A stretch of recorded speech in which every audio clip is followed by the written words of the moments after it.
Capítulo 3. A felicidade do discípulo. Bem-aventurados os humildes de espírito, porque deles é o reino dos céus. Bem-aventurados os que choram, porque serão consolados. Bem-aventurados os mansos, porque herdarão a terra.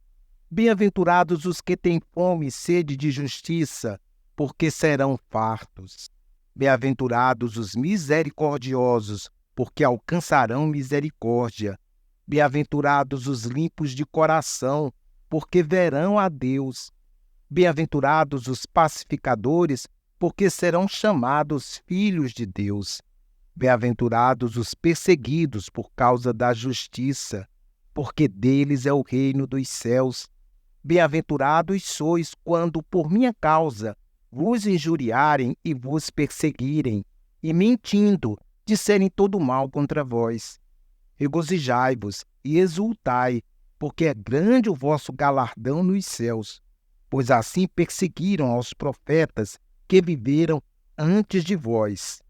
Mateus 5, 3-12. Bem-aventurados. A palavra Macários é o termo grego traduzido para bem-aventurados ou felizes, e aparece antes de cada virtude apresentada. Quantas vezes o termo é utilizado nesta primeira parte do Sermão do Monte? Sobre isso, não há um consenso. Na maioria das traduções, encontramos 9 vezes a palavra felizes ou bem-aventurados. As opiniões variam entre 7 a 10 vezes. Os que opinam por 7 vezes procuram ajustar o conteúdo à ideia de plenitude e perfeição.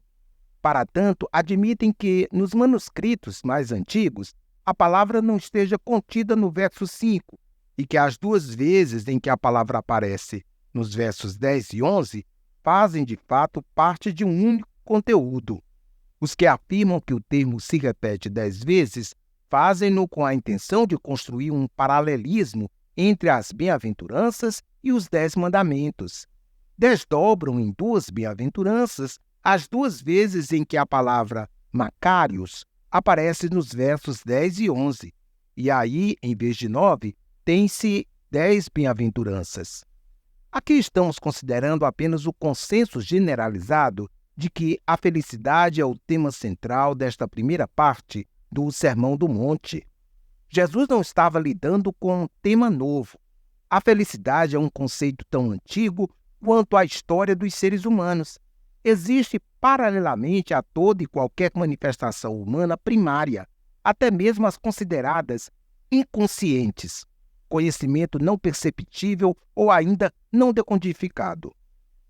Vamos lidar com o tema da felicidade como uma pulsão humana que não se esgota. E aí, já não podemos reduzi-la a uma categoria científica racionalista. Podemos até analisar as manifestações da felicidade, mas jamais reteremos as surpreendentes maneiras como esta se evidencia na singularidade de cada pessoa. Reconhecemos também o desgaste da palavra felicidade, de modo que será sempre necessário estabelecermos distinções entre a felicidade apresentada no Sermão do Monte e outras ondas de prazer. A felicidade é um estado de alma, uma condição de se perceber realizado com a vida, um sentimento de paz interior, que, ao que tudo indica, nunca se esgota. Há sempre um espaço a mais no campo dos sentimentos que busca ser mais feliz. Por isso, a felicidade está presente na consciência em forma de convicções, valores, realizações, mas também no inconsciente, expressa através de desejos, sonhos e esperanças. O prazer meramente produzido. Os filósofos mais clássicos, como Sócrates e Platão, já haviam ensaiado decifrar e explicar o significado da felicidade. Os hedonistas falavam da felicidade como um sentimento exclusivo de prazer. Prazer pelo prazer. Obviamente, não foi este o sentido indicado por Jesus Cristo, até porque, dependendo dos princípios e valores, uma atitude que provoca uma reação de dor e indignação em uma pessoa X pode ser exatamente o tipo de atitude que provoca um sentimento de prazer em outra pessoa Y. Um masoquista, por exemplo, pode se confessar feliz pelo prazer de sofrer. Um sádico pode, da mesma forma, se confessar feliz, promovendo ou assistindo ao sofrimento e infelicidade em outras pessoas. A alegria do discípulo não deve ser confundida com um prazer patológico. Sofrer pela justiça é uma coisa, sofrer como masoquista é uma doença. Ser feliz por causa da sensibilidade humana é uma virtude. Viver chorando e se laboreando como vítima é patológico.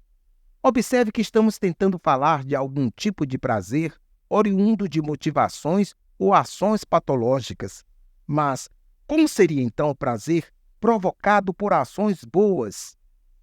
Observe bem, Platão, por exemplo, falava da boa atitude, do ato de fazer o bem como critério de identificação do prazer certo. Desse modo, se identifica a felicidade como consequência da boa ética, moral ou bom caráter das pessoas, e não como um estado de alma, uma condição anterior às atitudes. Naturalmente, entendemos que a prática do bem gera um tipo de prazer e bem-estar em qualquer ser humano. Mas, ainda assim, nestes casos específicos, a felicidade fica condicionada à prática do bem e não se constitui uma virtude que, em si mesma, propicia a gestação do bem. Não é uma mera questão de quem veio primeiro, se o ovo ou a galinha, e sim o fato de que a felicidade apresentada por Jesus é um estado de alma, uma virtude espiritual, uma condição de viver e desfrutar da comunhão com Deus, o que, sem dúvida alguma, gera um compromisso ético e moral em favor do bem. O Dr. Raul Marino Júnior, professor titular de neurocirurgia da Faculdade de Medicina da Universidade de São Paulo, afirmou em uma reportagem da revista Isto É possível produzir prazer no laboratório. Basta colocar eletrodos em determinadas áreas do cérebro, mas não felicidade, emoção muito elaborada. Isto 18 de abril de 2001, página 91. Das situações apresentadas acima, o prazer brota como consequência, não é uma virtude antecedente. O prazer, nestes casos, surge como resposta humana a alguns estímulos externos, seja pelo processo bioquímico dos alimentos e medicamentos, seja por estímulos psicoemocionais ou comportamentais. Alguém pode comprar as, entre aspas, substâncias do prazer, mas felicidade, esse estado de ser realizado plenamente com a vida, não se encontra fora do ser. É dentro de cada um de nós e na confluência do encontro com Deus que se conquista a felicidade que transpõe todas as tristezas. A felicidade de se viver plenamente a vocação de ser gente. Portanto, no Sermão do Monte, felicidade é uma esfera da experiência humana mais significativa do que simplesmente alegria ou prazer biológico gustativo, lascivo. Não pretendemos descartar a importância do prazer biológico, orgânico, fisiológico, a sensação gostosa por se conviver bem com a pessoa amada, a alegria por se poder viver com dignidade, ou mesmo a satisfação como consequência da boa ética ou da boa moral. Todos estes aspectos são importantes como adaptação de convivência entre os seres humanos. Há muita gente vivendo em demasiada tristeza por ter perdido o centro harmonioso da vida, que se expressa através do corpo, ou em profunda tristeza por ter perdido a pessoa amada. Alguns desencantados por falta de reconhecimento dos outros, ou infelizes em decorrência de erros morais ou éticos. A felicidade, nas suas mais diversas formas de manifestação, em condições normais, deve ser desfrutada em todas as suas dimensões, muito especialmente na sanidade completa do corpo, na possibilidade de usufruto de todos os bens disponibilizados por Deus aos seres humanos. Em condições normais, porque, para o discípulo, podem surgir situações em que o corpo seja privado dos bens da vida, seja por fatores externos ao desejo do discípulo, como cadeias, perseguições ou mesmo por abstinência voluntária. Mesmo diante de circunstâncias adversas, a felicidade básica do discípulo, seu estado de ser bem-aventurado, sua condição natural de ser feliz, jamais será extinta. Estamos tomando a felicidade como um campo do sentimento que transcende as circunstâncias e que pode, ao mesmo tempo, ser construído interiormente. Por causa disto, o discípulo é capaz de superar limitações e perdas físicas. Não depende do reconhecimento dos outros ou do prestígio popular. A felicidade do discípulo está centrada na arte de viver como luz do mundo, portanto, como quem já tem a virtude em si e, como consequência, já não depende da ação do outro para ser o que é. A exposição do seu testemunho é tão natural quanto o brilho da luz. O discípulo vive de forma interdependente por amor, por decisão voluntária, mas não por depender do que os outros fazem ou dizem. Por isso, o discípulo ama até mesmo aqueles que o odeiam. Suas ações não estão relacionadas à maneira de agir dos outros. Os outros podem fazer o mal, podem agir perversamente, e mesmo assim, o discípulo seleciona suas decisões e modo de agir. Ele ama porque é assim o seu modo de ser. Tem fome e sede de justiça porque é assim a natureza de seus apetites. É pacificador porque a paz é fruto da sua essência de vida. O discípulo de Jesus, para viver a plenitude de vida, deseja, cultiva e busca desfrutar também todo o prazer que possa significar vida em abundância. Assim, moradia digna, vestir-se e comer o suficientemente necessário é motivo de contentamento. Seu prazer é viver toda a sua humanidade a despeito de viver num contexto de desumanos. E o discípulo sabe que os desumanos provocam sua própria infelicidade e a de outros, mas sabe que o fazem em nome da maldade, injustiça ou, no mínimo, em nome da felicidade, que não é felicidade de fato. E como provocam a infelicidade?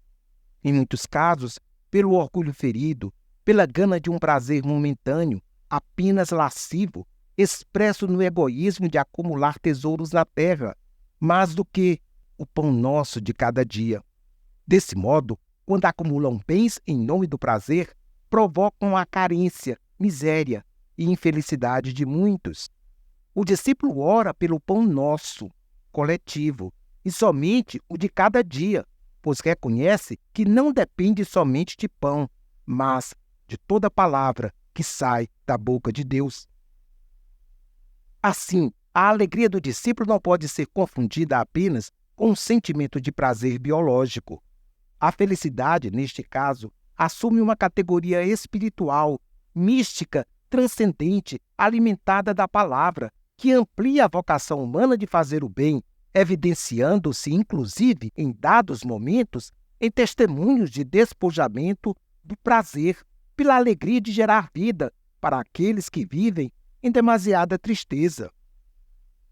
Assim, se alguém quer ganhar a sua vida, perdê-la-á.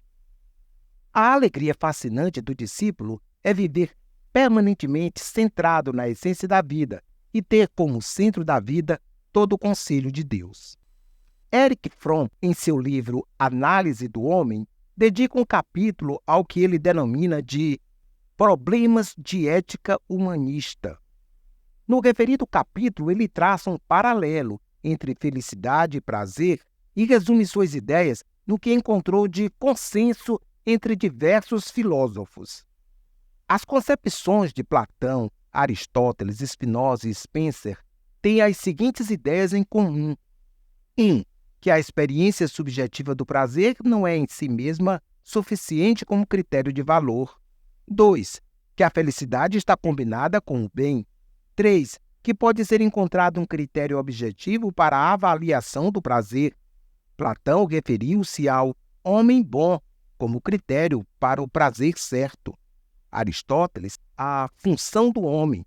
Spinoza, como Aristóteles, a realização da natureza do homem mediante o uso de seus poderes. Spencer, A Evolução Biológica e Social do Homem. Erich Fromm, 1986, 156. O discípulo é feliz por condicionar o seu prazer com o bem. Realiza-se com a vida quando se percebe cumprindo a sua vocação de existir como ser humano, feito à imagem e semelhança de Deus. Até aqui, a ética e a moral do discípulo combinam com a dos filósofos clássicos. Entretanto, mais do que a alegria antropológica, o discípulo é feliz pelo prazer de acolher a revelação a respeito de Jesus Cristo, por possuir uma felicidade transcendente, um saber nem sempre conhecido, uma fé indomável. Felicidade transcendente, alegria que nunca entristece. No Antigo Testamento há várias constatações dos motivos que geravam felicidade e prazer. Alegria pelo temor do Senhor e pelo prazer de seus mandamentos. Salmos 112, 1. Bem-aventurança por guardar e cumprir os preceitos de Deus pela meditação na lei de Deus. Salmos 1, de 1 a 3, 119, 1 e 2. Alegria pelo prazer de visitar o templo. Alegrei-me quando me disseram, vamos à casa do Senhor. Salmos 122, 1. No Salmo 84, encontramos expressões de exultação que, na concepção dos filhos de Coré, era resultante do fato de que Deus encontrava-se no templo. Logo, ir ao templo significava encontrar-se com Deus, e a felicidade consistia na concretização desse encontro. O Salmo 84 é concluído com uma frase que resume toda a razão da felicidade humana. Feliz o homem que em ti confia. Mas os salmos são também expressões dos desejos e aspirações da natureza humana. Em certos casos, eles falam de felicidades que dependem de circunstâncias externas, que aparecem diante de certos contrastes e ambiguidades. Lágrimas e júbilo não andam juntos na concepção do poeta do Salmo 126.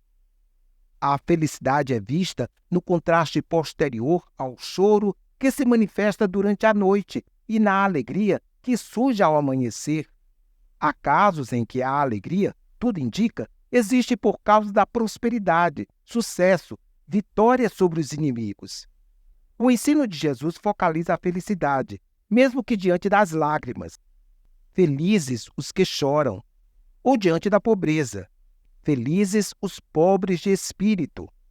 O discípulo, para ser feliz, não depende da alegria ou tristeza durante a noite, nem das circunstâncias de uma nova manhã. Sua felicidade independe do tempo. Não porque o discípulo tenha domínio sobre o tempo, mas pela sua capacidade de administrar seus sentimentos em relação ao tempo. Seus valores e princípios eternos, não apenas internos, sua capacidade de viver para além das circunstâncias ao seu redor, propiciam para o discípulo um sentimento de realização plena.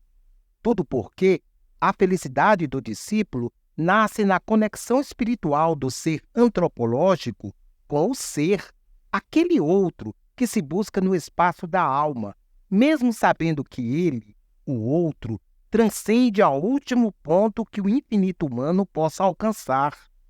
Paulo denomina essa conexão de habitação do espírito, na comunhão com o ser humano, ou habitação de Deus em templos humanos. Romanos 8, 10 e 11, 1 Coríntios 6, 19 e 20. Assim, o discípulo é feliz sem depender do templo construído de pedras e tijolos, espaço geográfico limitado. Sua felicidade consiste no fato de o Espírito testificar com o seu Espírito que ele é filho de Deus. Romanos 8, 17. Felicidade de ser possessão de Deus e, ao mesmo tempo, possuir Deus. Realização pela sua adoção como filho de Deus, o que no pobre de espírito gera a esperança de pertencimento ilimitado. Sabemos que os sentimentos expressam experiências humanas as mais variadas, inclusive no ilimitado campo da experiência religiosa. São sentimentos que, interpretados racionalmente, falam por aproximação de realidades místicas, não tangíveis.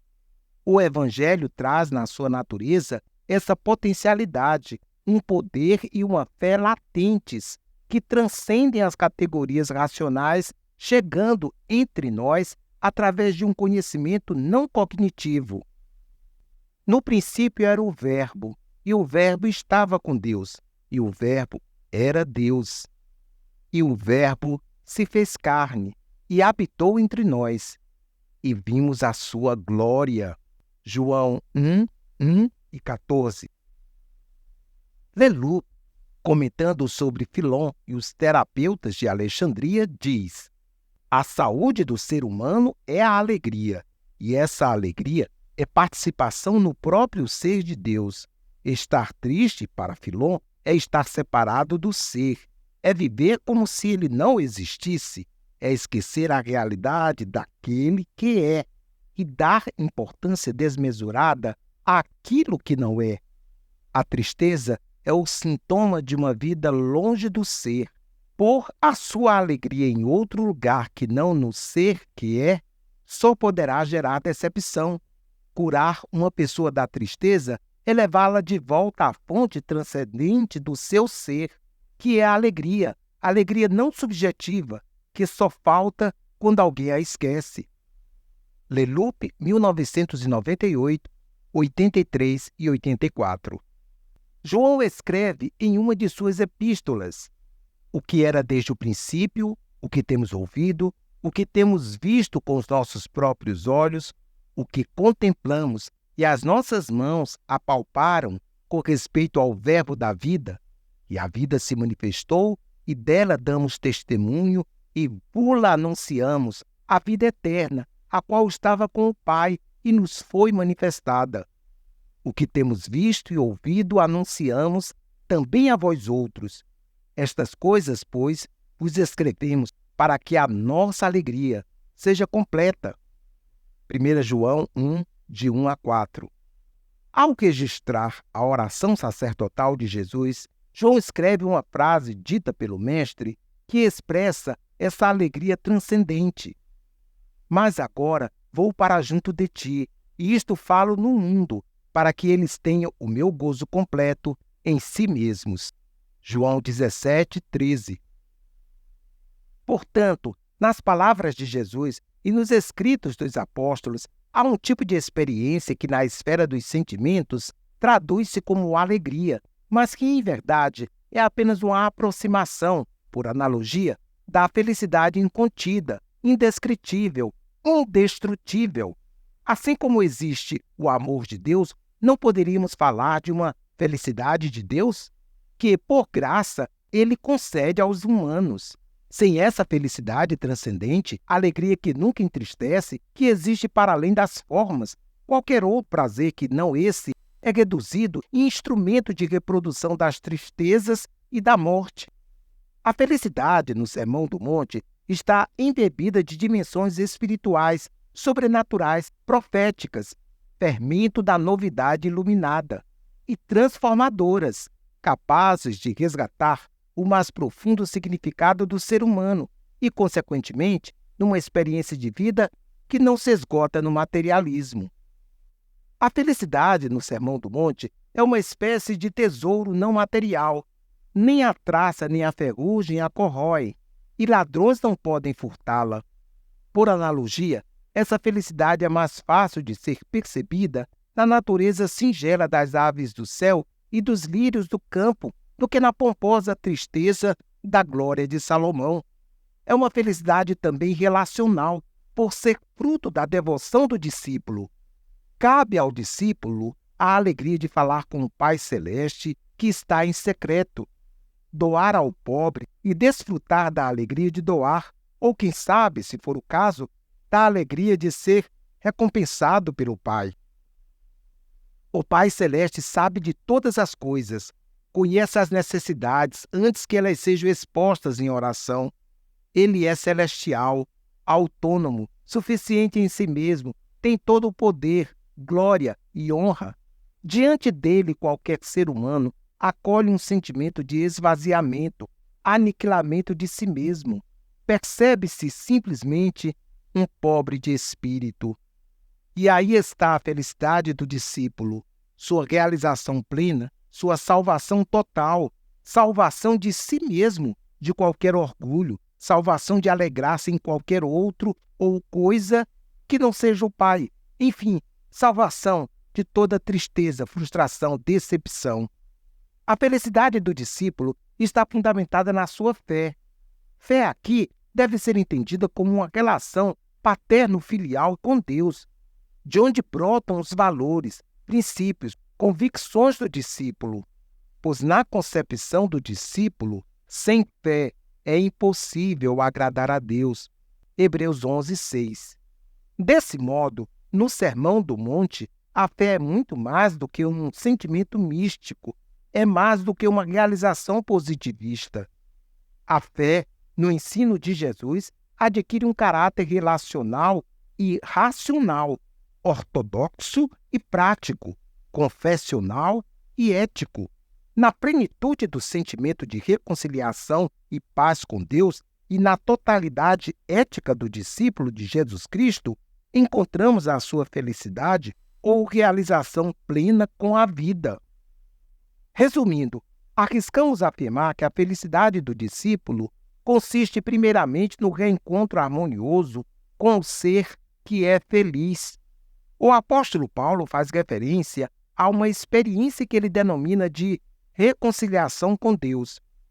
Felizes, portanto, são aqueles que, vislumbrando o inominável, indescritível, o ser que escapa a todas as categorias racionais, se reconhecem demasiadamente indignos, pobres, não tendo absolutamente nada que a ele possam oferecer. E são felizes porque, a despeito dessa condição, sentem-se acolhidos e amados por ele. As demais bem-aventuranças são desdobramentos da conexão do discípulo com a fonte da vida. Diante do ser, o ser antropológico, o meu e o seu ser, reencontra as virtudes relacionadas à natureza humana. Por isso, felizes os que choram, os sensíveis, felizes os mansos, felizes os limpos de coração, os coerentes, felizes os pacificadores, os misericordiosos. A felicidade do discípulo não consiste na recompensa, e sim na virtude em si mesma. Como disse Spinoza, a felicidade não é a recompensa da virtude, mas a própria virtude. João, um dos discípulos de Jesus Cristo, escreve sobre a sua experiência de ter andado com Jesus, ter tocado nele e ter sido tocado por ele. Descreve essa experiência como sendo a revelação de Deus na história. Fala da amizade, comunhão, koinonia, que o discípulo desfruta com Deus e, finalmente, afirma que compartilha toda essa experiência para que a alegria do discípulo seja completa. 1 João 1, de 1 a 4. Anunciar as boas novas a respeito de Jesus Cristo promovia no apóstolo Paulo um sentimento de prazer e realização, pois ele bem sabia que anunciar essas boas novas significa conceder ao outro a oportunidade de usufruir da alegria de Deus. Desse modo, Paulo era feliz a despeito dos açoites e prisões. Ele não se colocava como vítima nas situações adversas.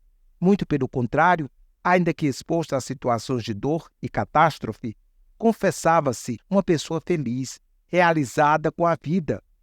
Da cadeia, escreveu a Carta aos Filipenses, conhecida também como a Carta da Alegria. Portanto, o discípulo sofre e é feliz, não por um prazer masoquista, mas pela experiência da virtude. Sua felicidade está fundamentada na fé, em sua confiança e amizade com Deus, no prazer de fazer o bem, no exercício de sua vocação de ser gente, de desfrutar de todos os bens que formam o conjunto da vida. Fora da vocação humana, fora da filiação em Deus, qualquer ser humano viverá, ou melhor dizendo, morrerá em demasiada tristeza. Ao discípulo cabe também a tarefa de fazer novos discípulos, e quem sabe os novos discípulos estarão sujeitos ao sofrimento.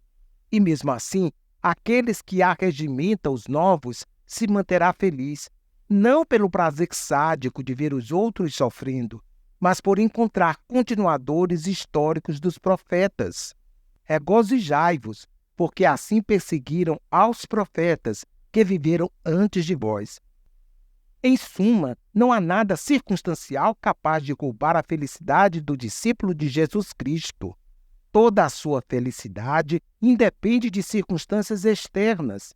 É um tipo de felicidade que não depende de dinheiro, bens materiais, reconhecimento, prestígio, poder e fama. Uma felicidade assim transcende ao corpo e, consequentemente, não é limitada pelo tempo, nem mesmo pela morte.